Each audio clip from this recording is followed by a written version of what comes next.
Hello, everybody. Welcome to another episode of GOTO Unscripted.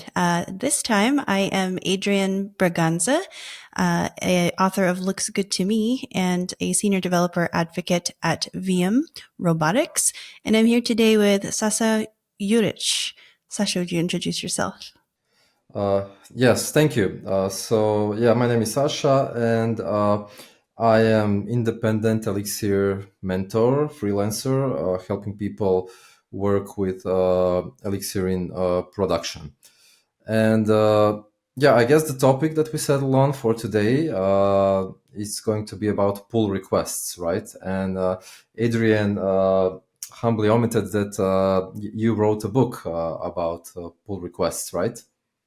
I did. I'm very excited about it. It is finally in print. It's called Looks Good to Me, Constructive Code Reviews.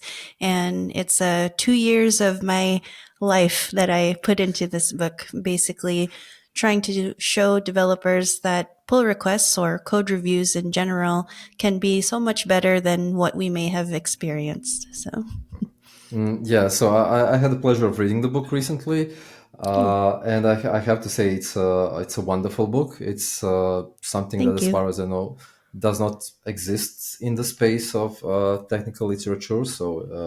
It's pretty much unique and very much needed book, right? The reason I wanted to be a part of this conversation is because as a part of my job, I use a lot of code reviews and pull requests because I'm not doing like a regular development of features. I'm working with teams a lot, trying to see what kind of code they write and how they can improve. And I find that pull requests are a natural driver of such flow, right, of my job. And so I've been actually, I think, in the past 5 years doing more code reviews than actually writing code. Uh, I feel that like it's a subject that is very close to the heart, and even doing a lot of that stuff, a lot of code reviews, and even before that as well, I feel that I have learned a bunch of tricks from your book. So congratulations, one author to another, excellent job, and I'm very happy for you. Right. So Thank you so much. why don't you tell us? Let's start very lightly. I know that people probably watching this like understand, but we need to ease into this. It is an unscripted episode, so we're kind of trying to ease into the topic. So, what is code review anyway, and why should we care, right? Yes. So code review, most people are familiar with it via pull requests, but at the lowest common denominator, because it's not always done through pull requests, at the lowest common denominator, a code review is a process that software developers use to inspect each other's code and to make sure it passes a set of agreed upon standards. So everything there was very ambiguous, but on purpose because it's different for every team. And there are teams who review via over the shoulder or pair programming. There are teams who don't use any automation at all. Maybe they just do some mob programming. And then the set of agreed upon standards could be maybe 2 people review and approve a pull request. Maybe someone just says, no, this is okay. Maybe it goes through an automated process. There's so many different ways that they can go. So the lowest common denominator, it's a process. We inspect each other's code, make sure it's good to go. Now, why is this important? The two things, there's a lot of reasons why code reviews are important and good for software development teams.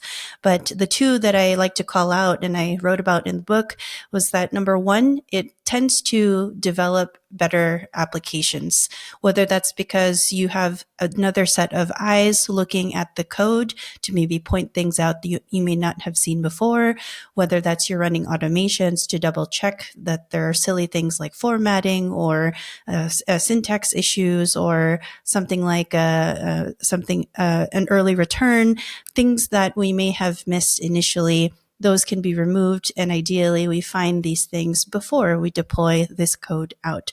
So a lot of the things that we do in code reviews and the things that lead up to code reviews tend to lead to better applications. The other part of it is an elevated team understanding, and I think that's the more important thing with code reviews. This could be a place where teams can kind of transfer the knowledge about the code base that they're all working on. That for some teams, that's the only place that they ever kind of share knowledge and know what's going on in another part of the code base that they may not be touching. So it's a crucial part for people to transfer that knowledge. And it's also the more that people get used to it and review others' code and see how other people work, especially on their team, the better they can get the context, the nuance, the history, the decisions behind all the other things that go into actually writing the code. Sometimes you get that in the code review, and that's very, very important for you to not only have a better application, but for you to also write better code, because as I'm sure we all know, the more parameters we have and the more context we have, usually we tend to produce better code from that. So those are the two things, the best benefits, I think, that come out of doing code reviews. Yeah, I would definitely agree with both of those things, especially sharing the knowledge. So I had a lot of experience working on projects without code reviews, right? And there was like basically it was like almost each one for themselves. So like I write some of my own helper functions, and then I don't know, someone else writes a similar set of those functions because we don't know that those even exist. And so there will be like a lot of overlapping, and nobody really knew anything about anyone else's code. There was less sense of collective ownership of the code. It was more like, there is my code and your code, and like, Yep. and also another thing is that we, because of course, again, there were no reviews. We didn't have any sort of like shared enforcement of a standard way of writing things. And so like you could literally tell by looking at the code who wrote the code, right? Without looking at the history, by Yep. looking at like the variable names or like whether they use long functions or short functions, you could like be pretty certain, okay, this is probably Joe's code, right? Or this was written by Elixir or something like that. And yeah, that's not necessarily good. Yeah, I totally get that. And that's actually part of why I wrote this book, is because sometimes the practices that you experience in your first few jobs, that's kind of the standard that you bring to the rest of your other jobs or your other teams. So if you start out, like you said, and you start out with a place where there's no code reviews, and then you go to another one and there are code reviews, hopefully you see the difference of why it's important and why it's great. And then vice versa, if you start with a place and you have always started with a place with code reviews and some sort of structure and some sign-off conditions that were by the team, and then you go to a place where it doesn't happen, it's also very frustrating. And you're like, hopefully you try to share that knowledge and try you be the pioneer and instill the practices on that next team to make the team better. So a lot of these things that you explain, I can relate with, especially you kind of know who wrote the code because people can, they have their own kind of signature of how people write code. And so, which is again, not a good thing. If you want to be a cohesive code base and a code base that you can maintain, you should not have these one-off things that you can say, oh, only that person can take care of it. It should be synonymous throughout. Yeah, and I have to say, like, I basically about 10 years ago, a little bit more, I switched from one position to another, and then the new position, they were doing the code reviews, right? And this was my first like proper constant code review, if you will, right? Before that, we would maybe have like, occasional reviewing juniors' code and things like that. But this was like the first time where we were doing it continuously. And I was scared shitless, I'm not going to lie, and at that time I was like senior and confident about my code and anything, but still I was kind of very worried about it, both as the author and as the reviewer. But after, doing this for a while, it became one of my favorite practices, right? But yeah, the thing is, like, for people or teams starting with the code review, like how can you start with that, so what should like the author do, what should the reviewer do? That's like a huge subject that you cover in your book. Yeah, so that's a great question, because you'd be surprised at how many people and how many teams I talk to and have worked with that did not have a code review in place. So that's number one. I won't go through it too much here, or maybe I can. I do a TLDR version, but if you don't have a code review, that's a great place to start. And there's no better place to no better thing to discuss with your team than to talk about introducing a code review into your process. So maybe you had an experience like you talked about, Saša, where, you're overwriting or you're writing the same functions without knowing, and you're wasting time because two people are writing the same thing. Or in my case, there were a lot of silly nitpicks and issues, formatting issues, debates, PRs that go way too long because they are fighting about some standard that they're going to hold on to, and this is the hill they're going to die on because this is the right way to write code. So all of these little things that you think won't cause an argument between your team, like, start talking about that on your team. What are those standards? What does everyone think a code review should be? You'd be surprised at how different these answers are for people. Some developers will have a very stringent idea of a code review, while others are like, I mean, if somebody looks at it and one, says it looks good, great. There's very different standards. So I think that's the first place to start, is to talk about what are those standards? How do you want to review? What are you looking for in a review? What can you automate away? That's another thing I dedicate a whole chapter to, is a lot of these arguments can be gone because you just put some automation into your process and before the code review. Things like spacing, formatting, code standards. Again, a lot of people don't like to hear it because it involves a lot of talking, but these are the things you got to agree upon with your team, because if you can't agree with those things on your team, then some of these things you might not be able to use. We say use a linter, for example, where a linter involves some rules, and those rules you all need to agree on. So it's again, it comes back to, some people can't say this rule works well, this rule I'm not going to follow. In order for you to get a cohesive code base, you all need to agree to those standards and to those rules, for example, in the linter. So once we got past that part, assuming you now have a code review, but now you're like, it's not really working for us, or there's some bottlenecks, or there are things we can improve. For the author specifically, be your own first reviewer. I cannot stress this enough. So many folks make their code review process so much longer because they missed something themselves. And what I mean by this is they didn't put enough context in their PR. Their title is not descriptive. They're missing a file. They have files that don't belong in the PR. Their PR is too large and cannot possibly be reviewed by somebody in a coherent way. There are all these little things that it is the responsibility of the author to create a pull request that is manageable for the reviewer to view.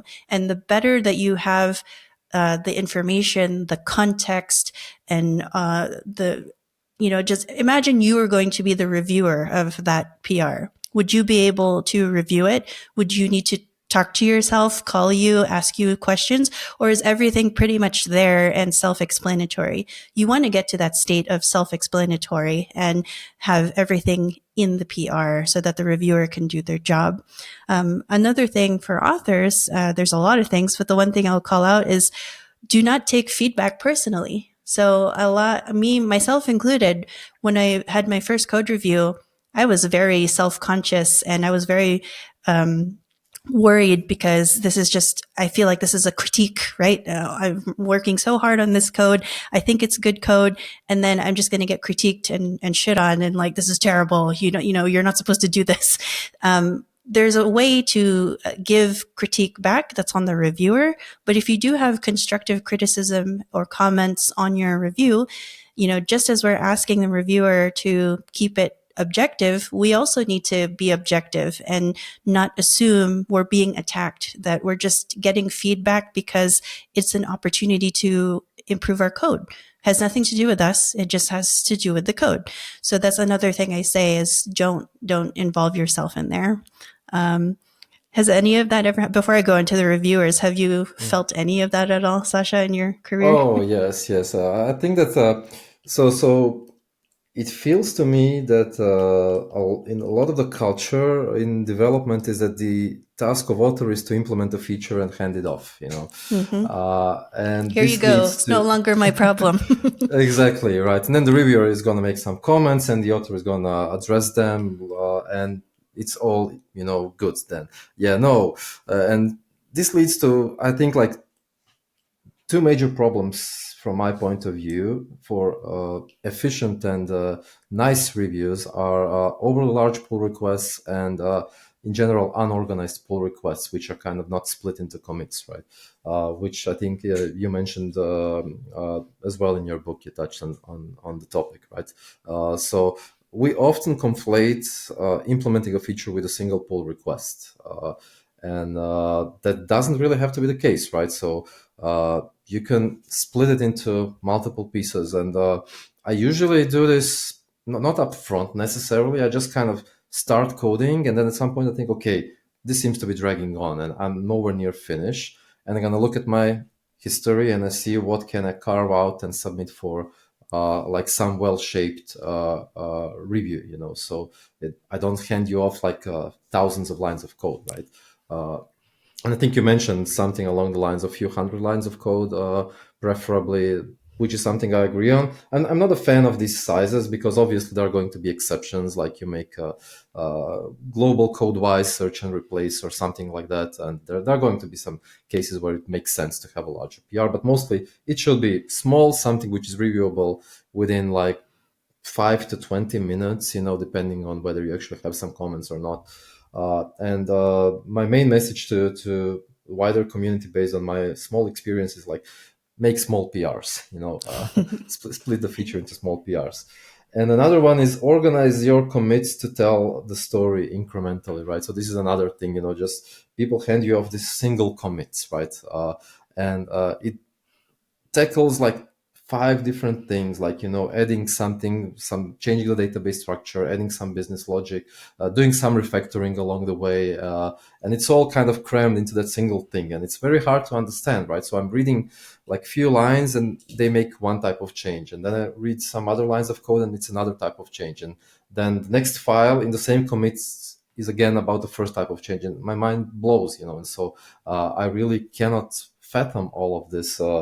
And what do? I do, LGTM, right? Or I'm going to focus on nitpicks, but then it becomes very counterproductive because, we start, I want to be like a constructive reviewer, but then I'm just submitting some, unimportant comments because I fail to see this forest for the trees, right? And so try to organize your commits incrementally. This is actually, once you get into this habit, it's not so much time consuming. You just kind of are mindful, like, okay, devise some plan. I'm going to like change the database structure, commit, and then I'm going to implement some business logic, the happy path, commit, and so I kind of try to make this thin vertical going from the bottom to the interface, just dealing with the smallest subset of the happy path. And then I'm going to start adding, making it wider, adding like one edge case, another edge case, with the tests and whatnot. That's one approach. There are like a bunch of different approaches. But what I want to have is like small commits showing you the story incrementally, such that when you read those commits in the, say, GitHub or GitLab or whatever you're using, you like see the change usually on a single screen, and you look like, okay, makes sense. Maybe you type some comments, then you go next, makes sense. And in my experience, like, it's very straightforward to review such pull requests. You're actually going to be able to provide faster feedback, right? So you're going to be more inclined to actually do the review sooner rather than later. The feedback is going to be of better quality because you're going to be able to focus on important issues. And so it's a win-win situation, right? And this is how I think authors should in big part think about making their pull requests presentable, just like we are the authors of the books, right? And I presume before you submitted for the first review, you did like a bunch of rereads yourselves and corrections, just as I did with my book. I think I did at least 5 passes of each chapter before I would let anyone else even read it, but that's why I got good feedback, right, for the book, and I was able to make it even better owing to that, to that feedback, right? So does that all make sense?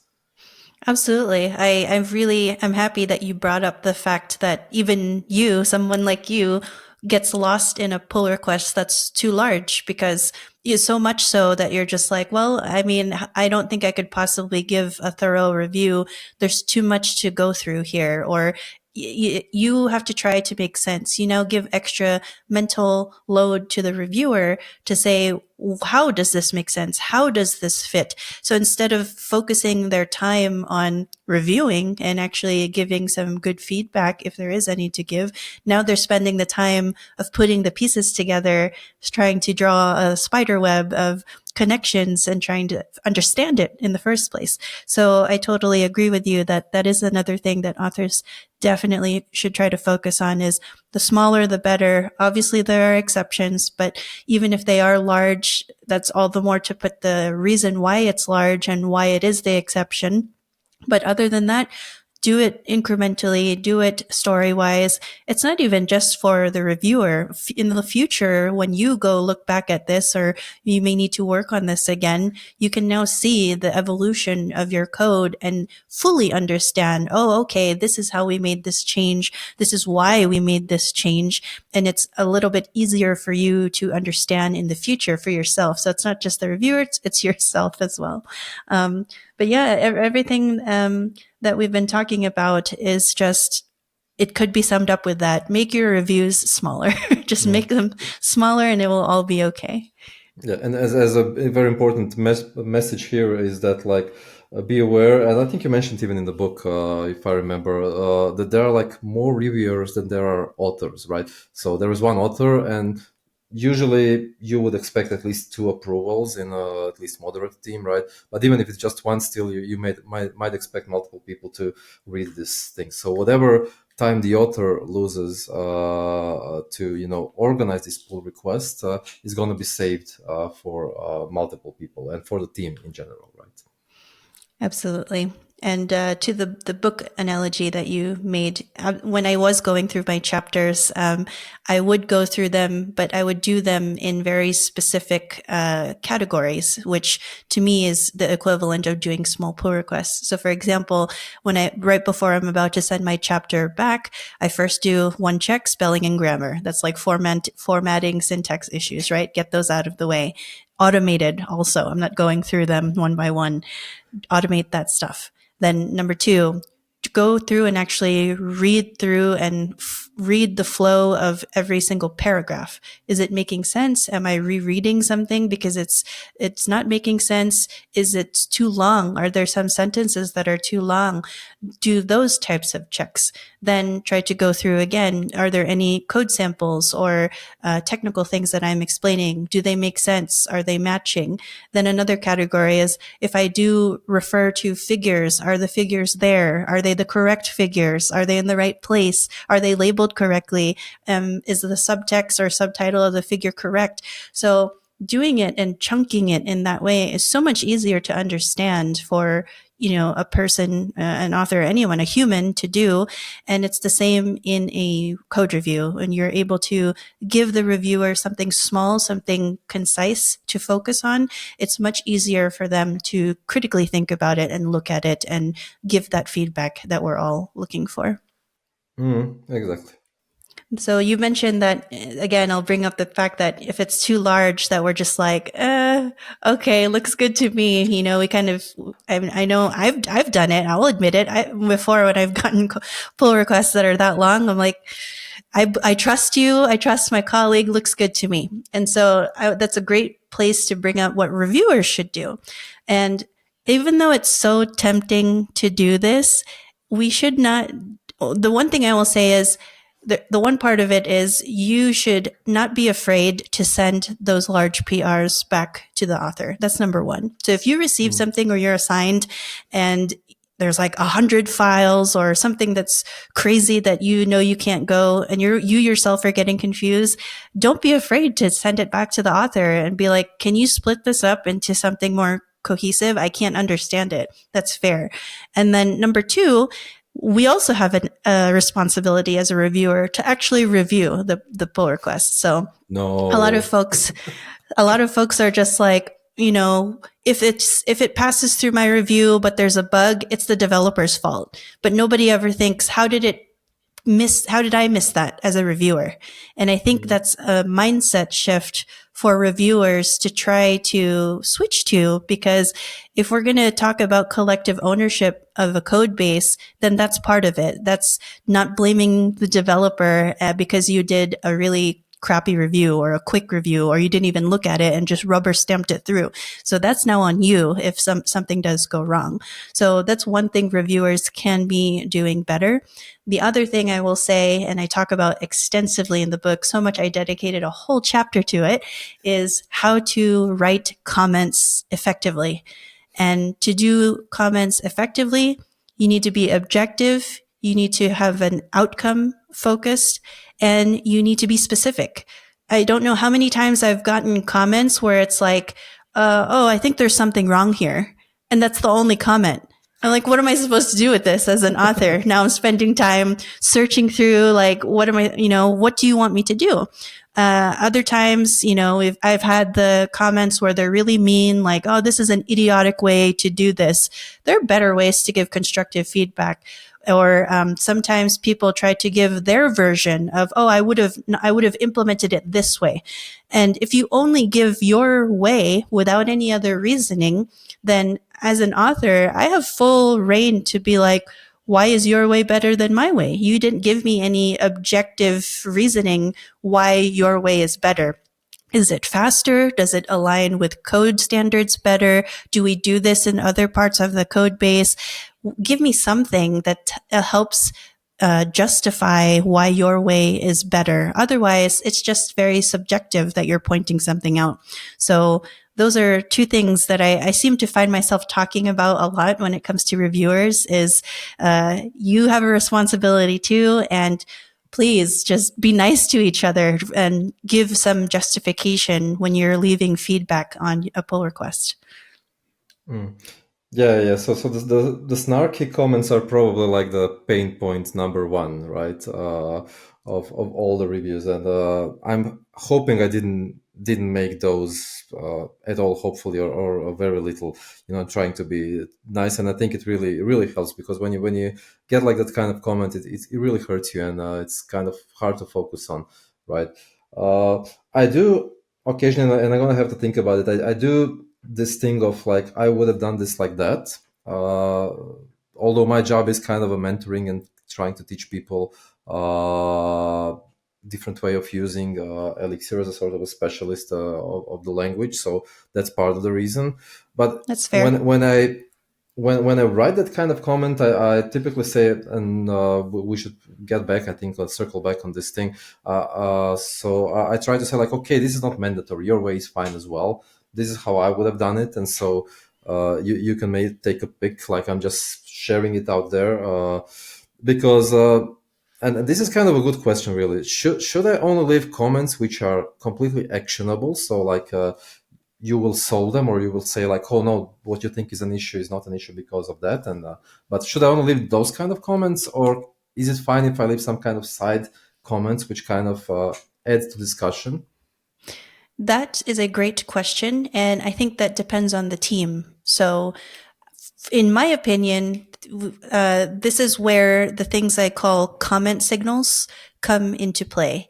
And that is basically labeling your comments to classify what type of action the author should take.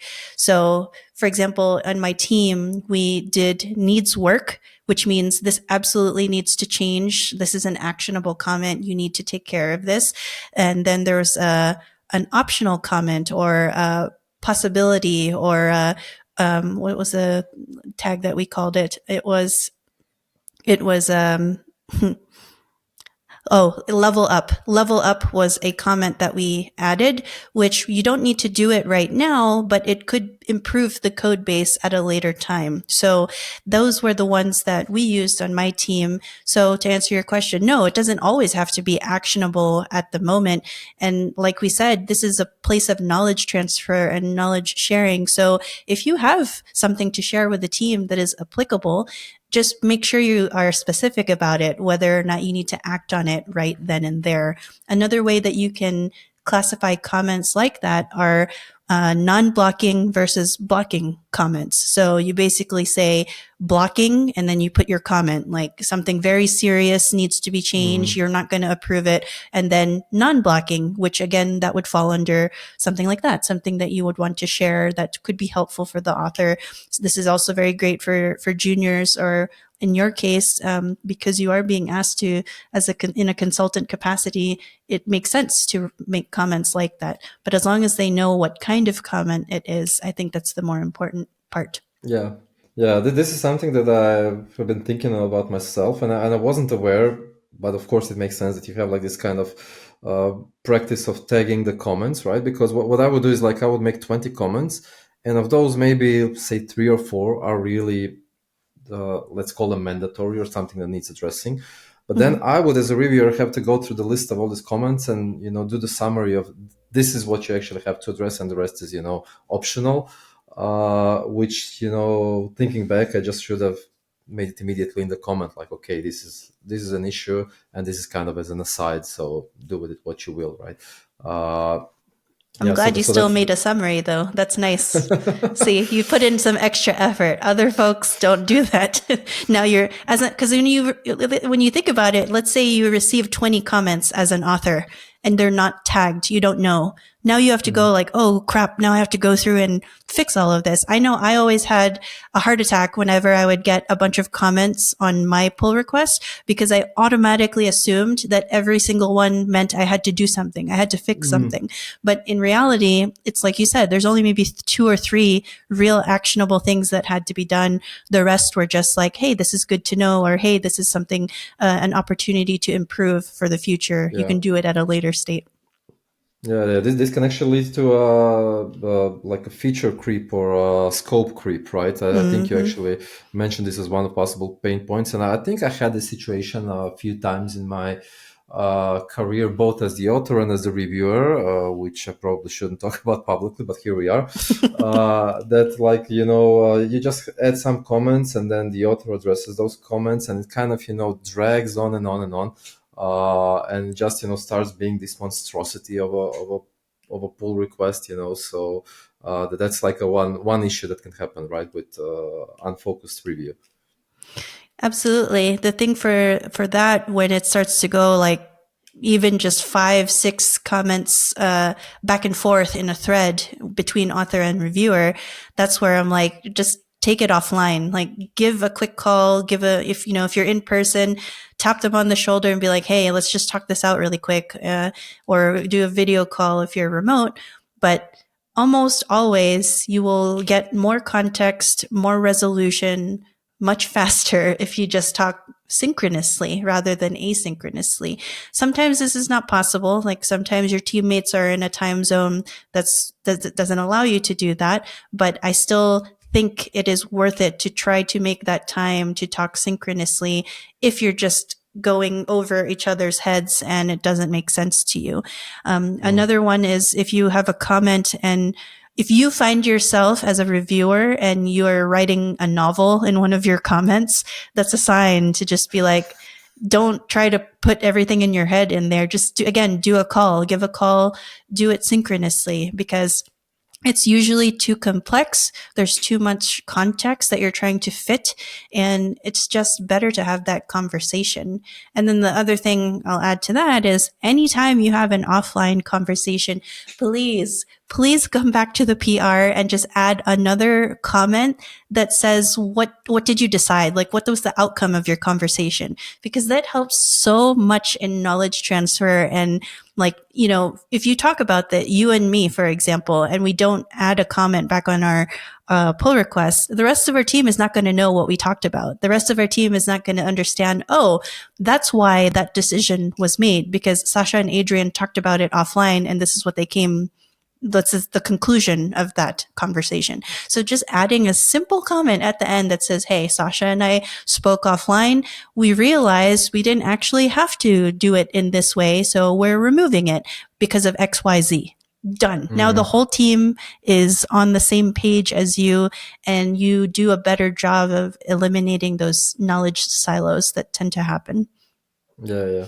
Another I think useful technique for when like you have these debates which inevitably happen, right, is to try to pair and solve together, right? Because when we are debating on a pull request, then we are kind of in a sort of a power struggle. I'm trying Mm-hmm. to enforce my way and you try to enforce your way, right? But when we pair, then we actually have a common goal of solving this thing, right? And I think that kind of it shifts the perspective, and all of a sudden, we actually start working together to make it happen, right? So I have found that it sometimes can help. Yeah, I find that when you are having that argument, especially when, for example, a common thing is you're arguing because you think your implementation is actually more clear, and then the other person thinks, actually, no, I think mine is more clear or more straightforward. So then you start pairing, and typically what happens is you end up finding a better solution, like a middle ground or a completely new Mm. solution that you both develop together. And now you're both happy and you come up with even better implementation. And so I do like that a lot as a solution, because now instead of just arguing it out and debating it out, here, work together. You're two adults, you're two highly paid Yeah, developers. You can pair program and find something together and develop something together. yeah, exactly. And I just want to say this. So I know there's like a camp of people who suggest that pairing can replace reviews. And again, this is something you touch on in your book as well. It's a very complete treatment of the whole topic, right? But yeah, I'm not I don't think that pairing can replace reviews. I think it's a different kind of technique that can complement them, right? And this would be one great example where it can literally enhance or unblock the process, if you will, right? Yeah, I agree. A lot of people, when the camp that does say it can replace it, they tend to like it because they do review, right? They do a faster iterative review on each other when they're pairing. And so in a sense, yeah, you still do the same things. You have the review mechanism in a faster way, but the same problems still lie, because now the context and the nuance is now just between two people instead of one. So Mm, again, if you just completely replace code reviews and you only say, oh, one other person, the person I'm pairing with, says it looks good. Well, yeah, they've been in the weeds with you. They only have that same narrow scope as you do. So you exactly. still need fresh eyes to look at it. And then the last part that I still will, that's a hill I will die on, is code reviews are a very good place to document what is happening with your code base. So even if you do the pair programming and you do the review in that way, just make your code review a little bit smaller and less formal. Just have other folks take a look at it and see see if there's anything to leave feedback on. And that way you still get those benefits of knowledge sharing, knowledge transfer, and documentation of what's happening in your Mm, code. yeah. I would also add that, like, to me, pairing means authoring. So the pair, both people are the authors. They are reviewing themselves, but it's a form of a self-review, so to speak, and it's Mm-hmm. bound to, I think, suffer from the author's bias, right? Because things are much clearer to the author than to other people looking around, and so I don't think it's gonna be as efficient as like someone looking at the code who was not involved in the process of making that code, right? And this is, to me, actually the main benefit, or the thing that I want from a review, is like the very first thing is, can I understand this code, right? Because if I cannot understand it, then I cannot find any problems with it anyway, right? And so any other benefits kind of fall if I don't even understand what this code is about. And to do this properly, you need a fresh pair of eyes, right? You need someone who was not involved in the process of making that code. Totally. And this is a good segue. Maybe the last thing we can talk about is you can even have AI take a look at your code, maybe do a very superficial first pass review. So I know a lot of folks are probably thinking about AI and if it can do code reviews for us. There are already tools out there that are purporting this, and some of them that I have seen, they do a good job of summarization. They do a good job of code suggestions, especially if you let it learn how your team works and what type of fixes your team suggests usually. So it starts to learn what your team would typically suggest for certain problems. But I will say, if for anybody listening at this moment in time, still January 2025, I do not think AI can replace code reviews. It can help. It can do all of the mundane stuff, have it summarize your PR for you. So all that context we want you to add as an author, let AI write that for you. Have it write a title, have it enforce that the titles are all the same on your PRs so that you can do some automation on it on your CI/CD builds. Those are the things that I think AI can definitely do. But AI can't understand nuance just yet. It can't understand your team. And how it may operate, what your project's quirks are. It can get there. I'm not saying it will never be able to do that, but at the current state, I still don't think that is possible. And the last part I'll say about that is, especially as now, because more and more folks are using AI to write code, I think it's even more imperative that we do code reviews. So, take advantage of having AI tools help you author the code and write it, but know that your human eye is more needed than ever to take a look at that code and to make sure it's actually right, to make sure it's not hallucinating, to make sure it doesn't have some very glaring security issues in it. These are the things that we are definitely going to need to do now more than ever. Yeah, this is a great point. Really, I feel these days that I have to review a lot of the machine-generated stuff, right? So, and as software developers, we are going to have to read more and more. Maybe that's not a bad thing, though. We're gonna have to learn how to actually, understand the details and the ins and outs of someone else's code, and maybe that's gonna make us better reviewers. What do you think? I hope so. My hope is that code reviews help us actually become more critical thinkers because we have to review so much more. I mean, we read so much code, but that is my hope, that we become better critical thinkers and we read a lot more. Okay, so on that thought, shall we wrap it up? What do you say? We don't have a script, as the title says. Yeah, this was really, really great. I appreciate hearing your experiences, especially in your capacity as a consultant and freelance mentor. I really enjoyed talking about this. Hopefully we can do a part two. There's so much more that we could talk about that's Yeah, we haven't even touched on, but yeah. yeah. I have to say the time flew by too fast. I was hoping we were going to be able to touch on some other things as well. It's a very fascinating topic, and as I said, for me, it became one of my favorite programming practices that I've been doing, and I started doing it somewhere in the middle of my career. So at that point, I already tried a bunch of different stuff, and I'm a huge fan of code reviews. When done right, they are really pleasant, and your book, Adrienne, actually tells us how to do them right. So it's full of a lot of practical advice. It's a very complete treatment of the subject. So I was really amazed how many different areas you covered in there, including even the AI at the very end, right? So I totally recommend it. I'm not invested in any way in this book. I'm just, just read it, and I think it's a great book. So I totally recommend it to anyone. And wish you best of luck. And to all people watching this and listening, do the code reviews, do them well. And if you have problems, ask Adrienne about, how to fix them. Thank you so much, Saša. That means a lot. Thank you. And yes, Yeah. please ask me the questions. I want to make code reviews better for everybody. Yeah. Thank you for doing that work.